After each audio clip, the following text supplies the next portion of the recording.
আপনারা জানেন গত 12ই এপ্রিল শামশেরগঞ্জ থানায় যখন অশান্তি চলছিল তখন জাফরাবাদ এলাকায় একদল দুষ্কৃতীর হাতে একটি পরিবারের দুজন সদস্য খুন হন, যাদের নাম হরগোবিন্দ দাস এবং চন্দন দাস, যারা সম্পর্কে বাবা এবং ছেলে।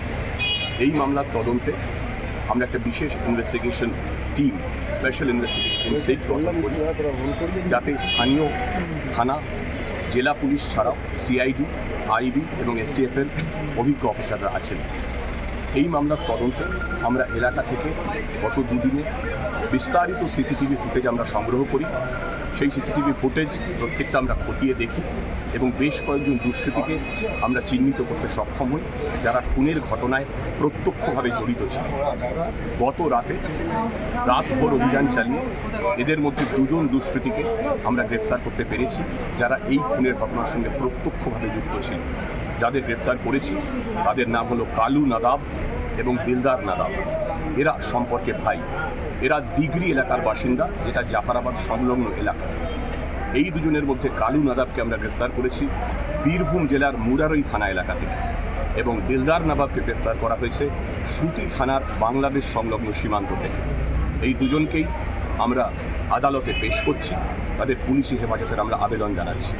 বাকি যে দুষ্কৃতীদের আমরা চিহ্নিত করেছি বা করার চেষ্টা চালাচ্ছি, এখনও ইনভেস্টিগেশন চলছে, তাদের খোঁজেও তল্লাশি চলছে। এবং স্পষ্ট করে এটা জানিয়ে দিতে চাই, এই নৃশংস হত্যাকাণ্ডের সঙ্গে যে বা যারা প্রত্যক্ষভাবে জড়িত বা পরোক্ষভাবে জড়িত, যারা পরিকল্পনা করেছিলেন খুনের এবং যারা খুন ঘটিয়েছেন, তাদের কাউকে ছাড়া হবে না। আমরা প্রত্যেককে ধরব, প্রত্যেককে অ্যারেস্ট করব, দ্রুত তদন্ত শেষ করব এবং যত দ্রুত সম্ভব তাদের শাস্তি আমরা সুনিশ্চিত করব। এইটা হচ্ছে খুনের ব্যাপারে।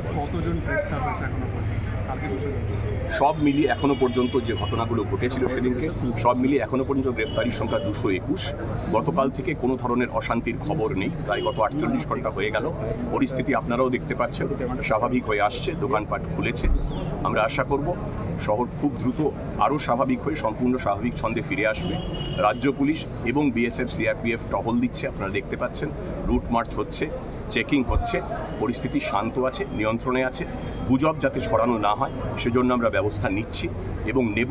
ফেসবুক, এক্স হ্যান্ডেল, ইনস্টাগ্রাম এবং ইউটিউবে আমাদের সাইবার ক্রাইমের তরফ থেকে এখনও পর্যন্ত 1093টি ফেক অ্যাকাউন্ট বা এমন কোনো অ্যাকাউন্ট যা থেকে প্ররোচনামূলক, উস্কানিমূলক বক্তব্য পেশ করা হচ্ছিল যাতে সম্প্রীতি ব্যাহত হয়, সেরকম 1093টি সোশ্যাল মিডিয়া অ্যাকাউন্টকে এখনও পর্যন্ত আমরা ব্লক করে দিয়েছি। এই প্রক্রিয়াটা চলবে। গুজব মানুষের মধ্যে বিভ্রান্তি তৈরি করে, একটা অবিশ্বাসের বাতাবরণ তৈরি করে, সেটা আমরা প্রতিহত করব এবং সাধারণ মানুষকে বলব গুজবে কান দেবেন না। এবং যারা গুজব ছড়াচ্ছেন, এই 1093টা অ্যাকাউন্ট বাদ ছাড়া তাদের বিরুদ্ধে আইনি প্রক্রিয়া সেটাও আমরা চালু করেছি। Thank you. কিন্তু স্যার আমরা দেখছি যে শান্ত এলাকাকে অ্যাকশন মিডিয়াতে অশান্ত দেখানো হচ্ছে।